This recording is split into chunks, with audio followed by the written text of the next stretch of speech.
Žaklina Tatalović, N1 televizija. Da li ovo znači da... Izvinite, jako se slabo čuje, ako možete malo glasiti, molim vas. Žaklina Tatalović, N1 televizija. Da li ovo znači da je snimak koje je prištinska strana prikazala autentičan? Dakle, Radojičić je bio u konaku naoružan u nečijoj uniformi i da li mu je pružena neka pomoć na Vojno-medicinskoj akademiji, pošto su bile i takve informacije, da li možda vi imate kao njegov punomoćnik takvu informaciju? Reći vam odmah, što se tiče snimka, ja ne mogu da dajem nikakve sudove o tome, jer taj snimak, nažalost, nisam ni video. Nisam imao prilike da ga vidim. Što se tiče njegovog zdravstvenog stanja, ta informacija nije bila tačna. Dakle, on nije povređen, nije ranjen i nije bio na Vojno-medicinskoj akademiji. Hvala. Izvolite, koleginice. Maja Repić, Insider televizija. Evo sada u pismu koje ste pročitali navodi se da je Milan Radojičić sam organizovao tu akciju, ali pitanje je odakle svo oružje i oprema koje je korišćeno u toj akciji i navodi se da će se odazvati svim nadležnim organima. Da li je do sada neki nadležni organ pokušao da ga kontaktira kako bi bio saslušan? Prvo i osnovno, ne mogu govoriti o onome što će on verovatno govoriti ako dođe do takvih, da kažem, razgovora sa nadležnim organima Republike Srbije, a lično kao njegov punomoćnik i kao, da kažem, advokat, smatram da on apsolutno ne bi imao potrebe, niti bi bilo koji državni organ ove države imao bilo kakve potrebe da mu postavlja bilo kakve pitanje. Ako vas zanima zbog čega, mogu mu obrazložiti. Da, molim. Očekivao sam da ćemo nastaviti. Dakle, Kosovo i Metohija su sastavni deo Republike Srbije.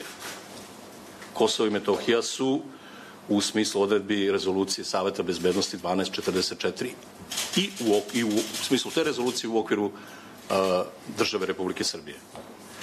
Na severu Kosova i Metohije borave specijalne jedinice, naoružane specijalne jedinice kosovske policije, koje po Briselskom sporazumu ne mogu da borave. Prema tome, ako je ko nelegalno bio naoružan na Kosovu i Metohiji, na severu Kosova i Metohije, to su upravo bile jedinice Kurtijeve policije i po nekakvim saznanjima i još nekakve jedinice koje se mogu već smatrati paravojnim formacijama i tako dalje, o tom potom. Dakle, ja lično smatram da na strani ni Radojičića, ni ovih ljudi nema apsolutno nikakve odgovornosti u pravcu preduzimanja ovih aktivnosti, njegovih priprema i ovog čina koje on učinio. Da li će to tako smatrati nadležni organi Republike Srbije, ostaje da se vidi. Ja lično smatram da su oni došli na svoju zemlju, u svoju kuću, da spreče dalji teror koji je evidentan, sa kojim smo svi suočeni nad srpskim narodom na tom prostoru. A ima li još neko, ako može? Mogu samo da još jedno, pa ako je moguće. Izvolite, koleginice. Samo evo još jednu stvar. Dakle, kako je moguće da neko samoinicijativno preuzme na sebe to da organizuje takvu vrstu akcije sa takvim oružjem, takvim naoružanjem? Dakle, po toj logici bi onda svako mogao to da radi. Kako je moguće da za to ne treba da odgovara? Ja ne znam šta da vam kažem na ovo pitanje. Kako da vam ja odgovorim na ovo pitanje? Da budem ekspert sada da tumačim kako je moguće da on donese takvu odluku. Tu bi morao da budem psiholog, a u onom delu kako je moguće da nabavi toliko oružja da budem ekspert u toj oblasti, ja nisam. Ja sam samo advokat i njegov punomoćnik. A i nemam ovlašćenja o tome da govorim. Jer to su verovatno stvari o kojima će on govoriti ukoliko dođe do nekakvog poziva na razgovor i bilo što drugo. Hvala. Izvolite, koleginice. Ana Mihličić, televizija Euronews. Kažete da je do pucnjave na kosovskog policajca slučajno došlo. Da li imamo informacije ko je pucao kosovskog policajca i koji su to događaji, konkretno prethodni, koji su se te noći dogodili da su podignute, to je postavljene barikade u Banjskoj? Dakle, šta je usledilo pre samog događaja, to je incidenta oružanog sukoba? Ja bih vas molio da me pogrešno ne shvatite, ali ja nisam bio tamo. Tako da ja te detalje ne mogu da vam kažem, ali sigurno ono što vam mogu reći, da po onim, da kažem, prethodnim informacijama, da je kosovski policajac stradao od eksplozije, a ne od metka. I to od eksplozije koja ne je bila namenjena niti njemu, niti bilo kom drugom. Prema tome, ako dođe i kada bude došlo do eventualnog razjašnjavanja te situacije, to ćemo dalje raspravljati. Hvala, izvolite. Da li ima još pitanja? Može, Žaklina.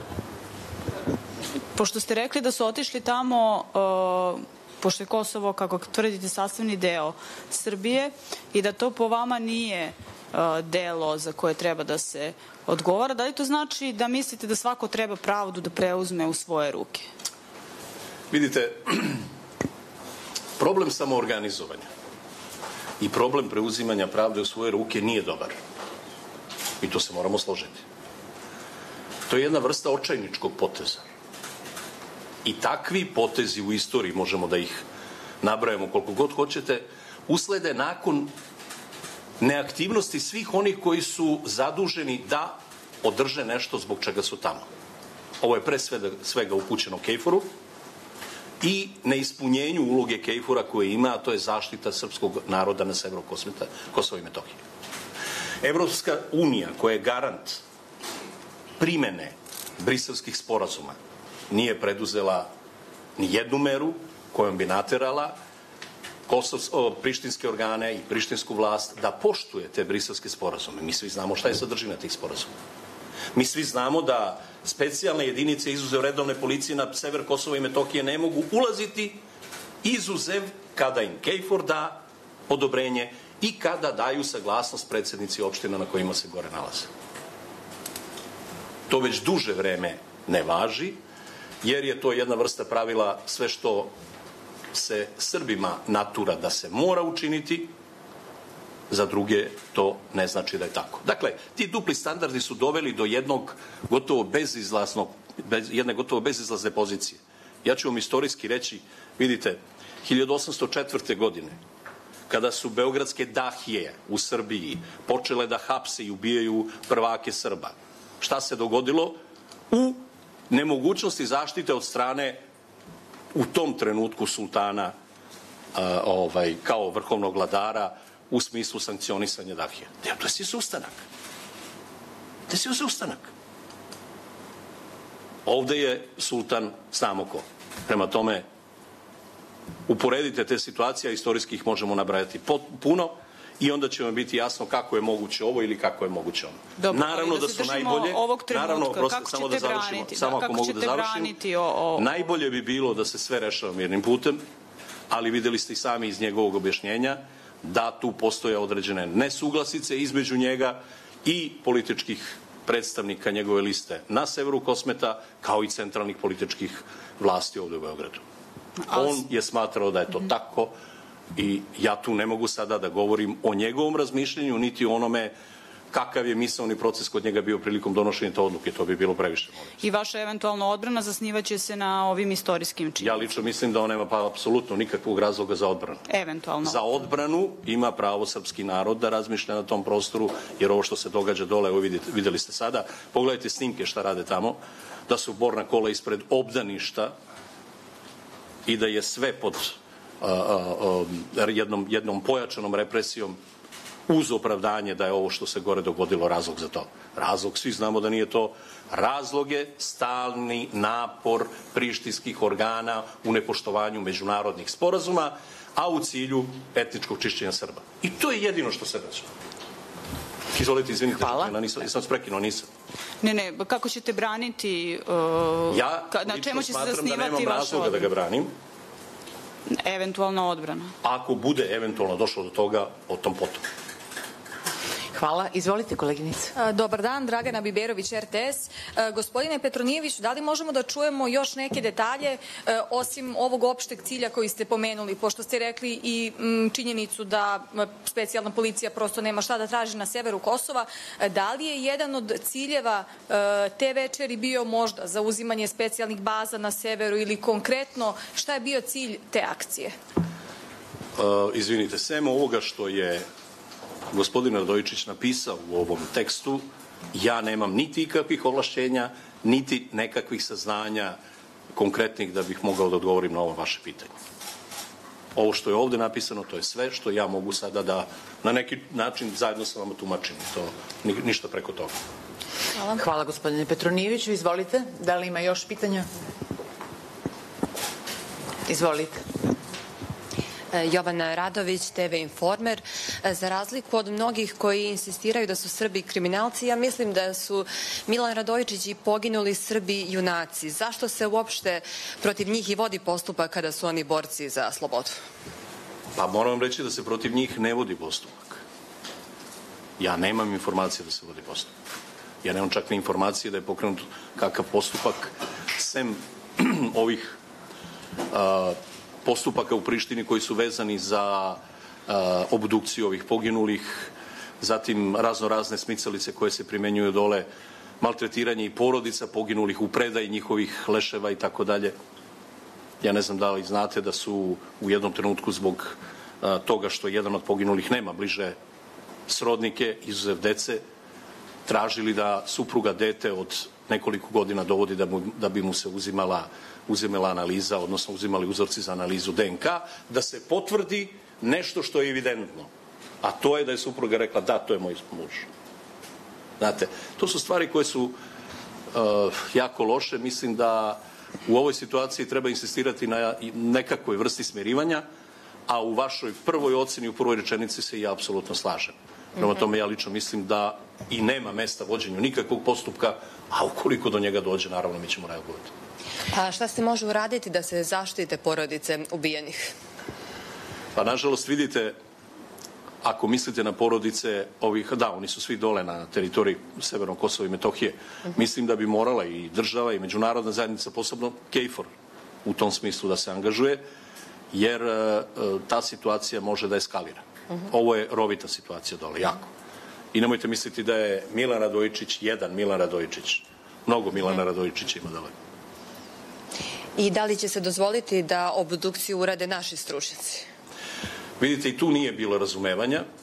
Koliko sam ja mogao da propratim iz medija, a i u direktnom kontaktu sa ljudima dole sa severa Kosova i Metohije, prištinski organi nisu dozvolili čak ni EULEX-u da njihovi stručnjaci, jer je to bio jedan od zahteva, da njihovi stručnjaci prisustvuju obdukciji ovih leševa. Odnosno stradalih. Ajde, konkretno. Da ne koristimo taj patološki termin. Ne zamerite. Prema tome, neka saznanja idu ka tome da dvojica od ove trojice nisu na regularan način stradali. Kad kažem regularan način, znači u nekom borbenom obračunu gde pucaju jedni na druge, da su stradali od te vatre. Već da su jedan od njih nakadno, nakon predaje streljan, a drugi ranjen, ubijen, odnosno overen. Te sumnje i te priče sada idu. Tragovi toga mogu da se nađu sa dobrom analizom, međutim, prištinski organi to ne dozvoljavaju. Dakle, ne samo da ne dozvoljavaju da naši stručnjaci prisustvuju tome, nego ne dozvoljavaju ni da međunarodni eksperti, EULEX-ovi eksperti prisustvuju tome. To je sada jedna ozbiljna sumnja u tome da se nešto vrlo ozbiljno prikriva. Kažem, ja nemam zvaničnih podataka da mogu o tome da govorim sa kredibilitetom, ali moja sumnja može ići u tom pravcu da ako vi ne dozvolite da EULEX-ovi stručnjaci, da eksperti, međunarodni eksperti, neutralni, prisustvuju tome, onda tu očigledno postoji neki razlog, a taj razlog može biti prikrivanje. A može li se uopšte doći do istine ako oni budu vodili postupak? A sad ste mi postavili filozofsko pitanje, znate, da li se može doći do istine? Pa nastojat ćemo. Mislim da na ovom prostoru, dakle, na prostoru Balkana od 90. godina pa do danas najtraženiji artikal je istina. I upravo taj nedostatak, deficit istine je dovodio do mnogih sukoba. Pa u tom pravcu, evo, apelujem i na medije da se držite ipak nekih stvari koje su vezane za objavljivanje onoga što je samo provereno. Hvala. Izvolite, da li ima još pitanja? Imam još jedno za kraj. Mogu ja? Mogu ja? Žaklina, Radi Stevanović, Kurir televizija. Gospodine Petronijeviću, malo čas ste rekli da niste psiholog i da prosto ne možete da procenite iz kog razloga se Radojičić odlučio na takav potez. Ne, nisam to rekao. Imamo polovične informacije, mediji su mnogo toga, naročito oni na Kosovu, saznali od albanskih medija. Moje pitanje je sledeće. Kako mi možemo da razumemo takvu odluku Milana Radojičića, budući da Srbi koji žive na severu Kosova nisu znali da će tako nešto da se dogodi. Ljudi u Banjskoj, ljudi u Leposaviću, Zvečanu, Kosovskoj Mitrovici. Dakle, daleko od toga da oni ne misle da su ljudi stradali za neki, da kažemo, viši cilj i da prosto svi su istog mišljenja da su Srbi tamo ugroženi. Sve te činjenice mi znamo. Oni tu zbilju žive unazad mnogo godina. Prosto kako mi da razumemo njegovu odluku, budući da ljudi tamo i kako oni pre svega da razumeju da je on doneo nešto, a da oni prosto nisu znali da će bukvalno biti, kako bih rekla, pred svršen čin. Kako oni, šta oni sada, mislim, to su brojna pitanja. Hvala. Zadali ste mi mnogo pitanja, ja ću pokušati sada da pređem malo kroz to ovoliko koliko mogu. Ta sama činjenica da ljudi na severu Kosova i Metohije nisu znali za ovo, pa i najbliži njegovi politički saradnici, govori u prilog istinitosti ovog dela njegovog obraćanja javnosti u kome je objasnio da je zbog razlikovanja u metodama odbrane srpskog naroda i primjeni otpora prema Kurtijevom režimu upravo preduzeo nešto sa čim se politički organi i na samom Kosovu i Metohiji, dakle njegovi politički drugovi iz te liste, kao i političari iz centralne Srbije nisu slagali.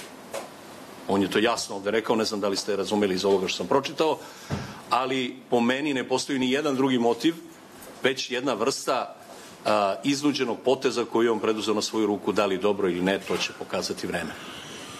Što se tiče ovoga, kad kažete psihološki, ja sam samo rekao, ja ne mogu da učestvujem u tumačenju njegovih donošenja odluka, a motivi su ovde rečeni i ja preko toga nemam mandata da govorim. Znači, ja nisam sada neko ko će tumačiti njegove reči preko onoga što je on ovde napisao. Ja vas molim da ne govorite bez mikrofona. Ti potezi, nažalost, imaju posledice po srpski narod na Kosovu. Kako rešiti to? To je sada ključno. Pa ako mislite na teror Kurtijevog režima, te posledice su bile prisutne i pre ovoga. Ako to sve možemo da završiti. Ja mislim da ne mislim na teror Kurtijevog režima, nego na tu akciju. Ona je ostavila posledice, ali to nije pitanje za vas. A kako mislite da je ta akcija ugrozila srpski narod gore? Jel nije? Sem ovi koji su stradali, a to su ljudi koji su tome učestvovali. Mislite da neće biti nikakvih problema? A kako ja to mogu da znam? Pa zato kažem, nije to pitanje za vas. Pa tu je valjda Kejfor. I da je sve tako kao što vi kažete, gde je Milan Radojičić, zašto nam se on nije obratio i od koga se krije? Pa ne znam zašto bi se vama obratio. Pa javnosti u Srbiji, ne meni, nego javnosti u Srbiji. A evo sad se obraća javnosti na ovaj način. Da, zašto se javnosti u Srbiji... On je odabrao ovaj način da se obrati javnosti preko mene kao punomoćnika, ja sam to učinio. Od koga se krije, što se nije pojavio on? Ko je rekao da se krije? Što vi čitate njegovo obraćanje? A ko je rekao da se on krije? Pa to gde je? Pa on me ovlastio da pročitam njegovo obraćanje. Jel znate gde je? Možda znam, možda ne znam. Dobro, da li biste nam rekli gde je? Ja sam advokat, mene štiti advokatska tajna i ja vam naravno neću reći gde je. Znači to je tajna? A da se ne krije, ne krije se. Ali je tajna gde je? Dostupan je organima i kao što ste mogli da vidite, odazvaće se na poziv. Hvala. I morate imati u vidu da to nije nikakav inat, da vama ne bi odgovorio na pitanje, već i možda pitanje njegove bezbednosti. U redu je sve. U ovakvoj atmosferi koja je stvorena.